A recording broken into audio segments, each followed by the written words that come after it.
Hönnunarmiðstöð Íslands stendur fyrir fyrirlestrum einu sinni í mánuði í samstarfi við Listaháskóla Íslands og Listasafn Reykjavíkur. Fyrstur á mælendaskrá vetrarins var hugbúnaðar smiðurinn, tölvuhakkarinn og aðgerðasinnin Smári McCarthy. Hann hélt erindi síðastliðinn fimmtudag þar sem hann velti fyrir sér samspili valds og hönnunar. Víðsjá tók hús á Smára fyrir í dag og forvitnaðist málið. Já, þetta snýst svo mikið bara hvernig vald virkar þegar að þú ert með hannaða hluti.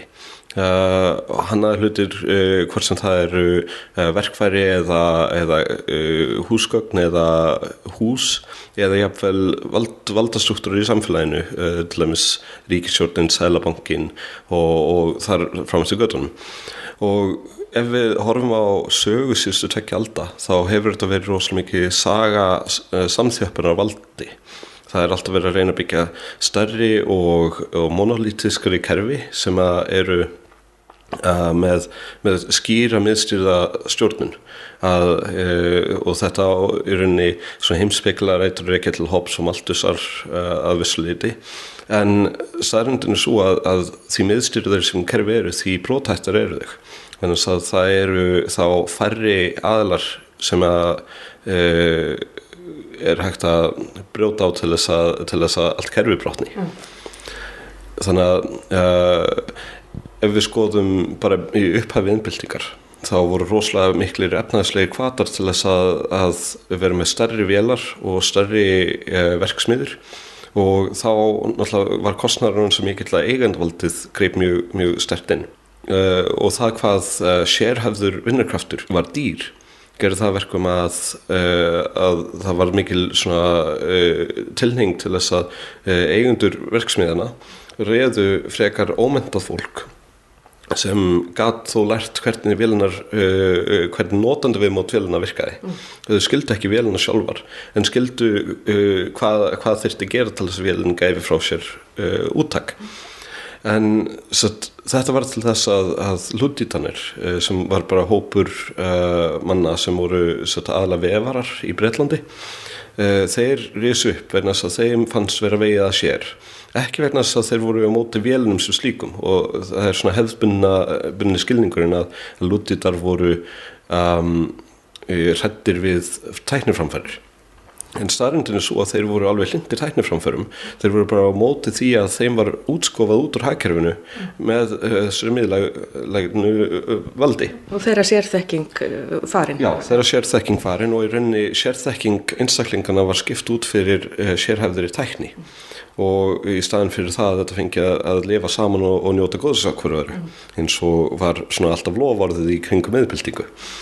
En síðan ef við eltum söguna aðeins áfram, þá í byrjun 20. aldar þá verða miklar uppgötanir á sviði stærðfræði sem að leggja grunn að tölvutækninni.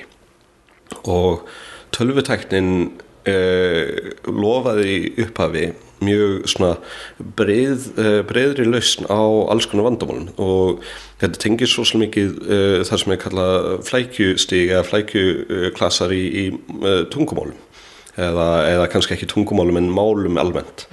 Það þannig að allar vélar eru samsvarandi einhverju máli, og eftir að þessi pæling uppgötaðist og hefur þróast, þá áttaði fólk sig á því að það eru mjög nákvæm takmörk fyrir því hvað tölvur gert, og þau takmörk eru mjög rúm. Það er mjög mikið hægt að gera með tölvum. En síðan á síðustu 20 árum þá búið að vera að skera smám saman á það hvað tölvur gert. Ekki með einhverju tæknilegri takmörkun þannig séð, heldur bara með policy ákvörðunum hjá stóru fyrirtækjum sem eru framleiða tölvunar.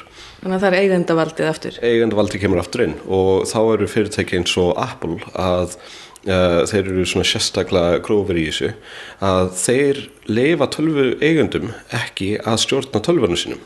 Heldur rauninni takmarkað hvað tölvunar geti gert út frá því hvað Apple vill að tölvur geti gert. Og þetta ekki alveg tapast stríð ennþá, en við sjáum strax ákveðnar breytingar sem eiga sér stað. Spjaldtölvur nýja stæðið, og spjaldtölvur mjög fínar. Ég á spjaldtölvu og þær eru frábærar. En það fyrsta sem maður tekur eftir að það búið að fjarlægja lyklaborðið. Lyklaborðið orðið eitthvað sem kemur upp á skjánum þegar maður þarf að því halda, og þetta svona þróun í áttina því að segja tölva neyslutól. Það ekki tól sem áttu að nota til að skapa eða vinna með hluti eða deila með öðrum, heldur bara sem áttu að nota til að þetta orðið eins og sjónvarp. Þannig að þú ert að vera bara passífur við tölvuna þína. Já, algjörlega.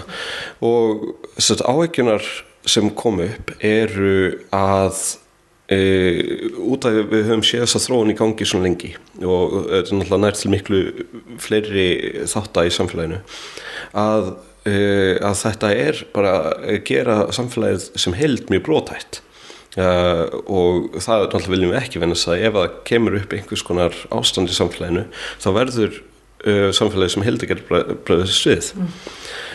Þannig að þegar við erum að skoða valdasúttura í samfélaginu, og kannski sérstaklega gaman að hugsa bara peningakerfið í því samhengi.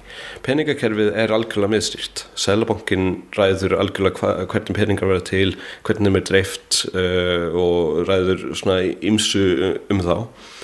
Og þetta þýðir að ef einhver getur haft áhrif á Seðlabankinn, hvort sem það utan frá eða innan frá, þá getur viðkomandi haft mjög víðtæk áhrif á samfélagið sem heild. Og þó svo þessi hlutir virðast vera mjög ólíkir, þá þessi samir við þráður í gegnum þetta. Að það alltaf möguleikar fyrir einhverja að stjórna því hvernig fólk hegðar sér með því að breyta því hvernig kerfið virkar. Þetta náttúrulega útrúlega abstrakt. Já.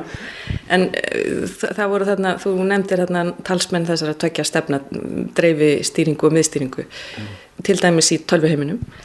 Já, ég hef svolítið verið að svona gagnrýna Steve Jobs fyrir það að vera miðlægni sinni.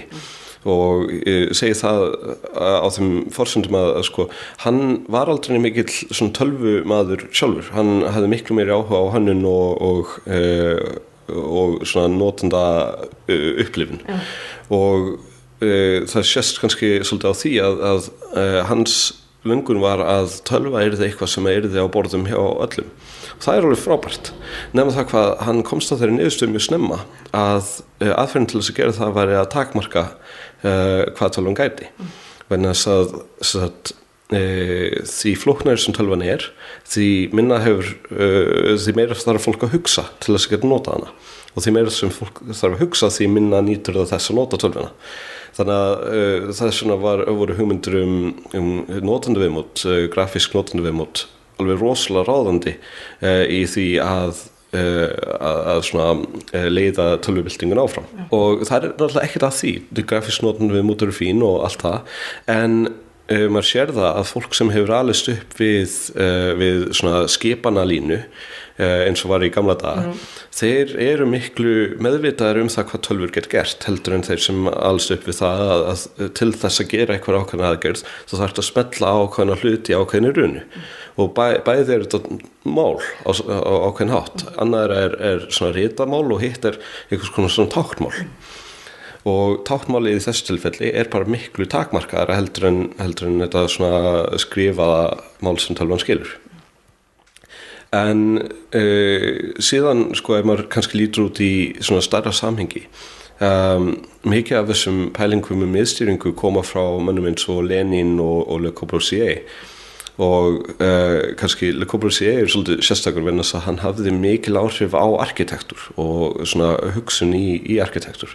Þó svo hann hafi tiltölulega fá hús smíðað sjálfur og tiltölulega lítið verkum eftir hann.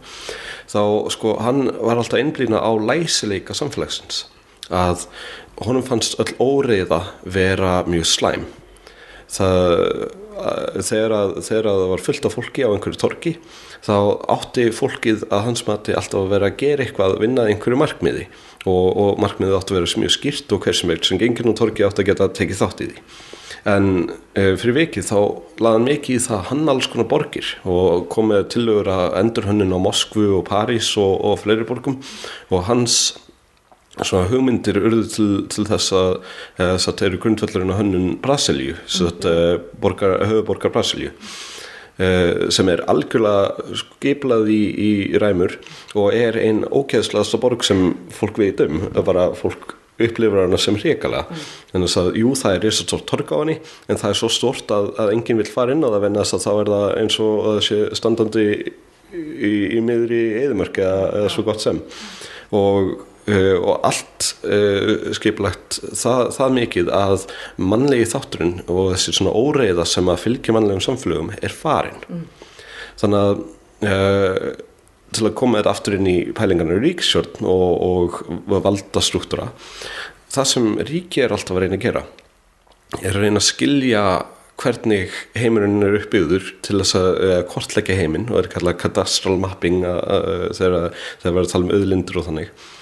Vegna þess að þeir vita það ef þeir vita ekki hvar auðlindirnar og hvernig þær eru verðmætnar og hversu margir búa í landinu og svo framvegis, þá geta þeir ekki tekið ákvarðanir svona ofanfrá og kannski svona fyndið dæmi þetta var í Filippseyjum fyrir nokkur 100 árum þá Spánverjarnir sem réðu þar þeir vildu geta skattlagt fólkið en þeir gátu ekki skattlagt fólki með skynsemi nema að það vissi hverjir byggu í landinu en allir í Filippseyjum á þessum tíma voru bara með fyrsta nafn þeir voru ekki með einn ættarnafn þannig að þeir sá sem landstjóri hann skrifaði lista yfir bara spænsk blómunafn og alls konar svona bara langur listi splittaði listanum upp og deildi út til héraðsstjórna og þeir fóru milli þorpa og afhentu bara hverju fjölskyldu ættarnafn og enn í dag má finna heilu þorpin í Filippseyjum þar sem að allir í þorpinu hafa ættarnafn sem byrja á sama staf svona bara afleiðinga af þessu svona við verðum að skipleggja þetta alveg niður en sko það að reyna að skilja heiminn þýðir sko í fyrsta stað að fólk reynir að búa til einhvers konar skipulagskerfi síðan annar þátturinn, annars skrifið að reyna að taka allt sem fittar ekki inn í eða passar ekki inn í skipulagskerfið og þrengvaði inn í það og leiðu þú komin í það þá ertu komin í svona hálffasíska keðjuverkun þar sem að þú einfaldar samfélagið meira þannig að allt það sem gott við samfélagið farið úr því og þetta það sem við erum að sjá gerast á netinu vegna þess að tölvufyrirtæki eru alltaf að reyna að stýra manni meira nú veist, í gamla daga þá voru allir á Facebook, tölvupósti og voru með sína einn vefsíður, nú eru allir á Facebook. Þetta svona miðlægnis þrýstingur og við sjáum þetta sama í stjórnkerfum, við sjáum þetta sama alls staðar og þetta verður að hætta, vegna þess að annars getur samfélagið bara endað. Já, leyfa flækjunum og fjölbreytninni að njóta sín. Ekki alla þessa miðstýringu, meiri dreifistýringu, segir aðgerðarsinnin tölvuhakkarinn og hugbúnaðasmiðurinn Smári McCarthy sem sagði hér frá innihaldi fyrirlestra síns hönnun og vald sem hann hélt hjá Hönnunarmiðstöð Íslands í síðustu viku. Og næsta fyrirlestrar Hönnunarmiðstöðarinnar að vænta í næsta mánuði.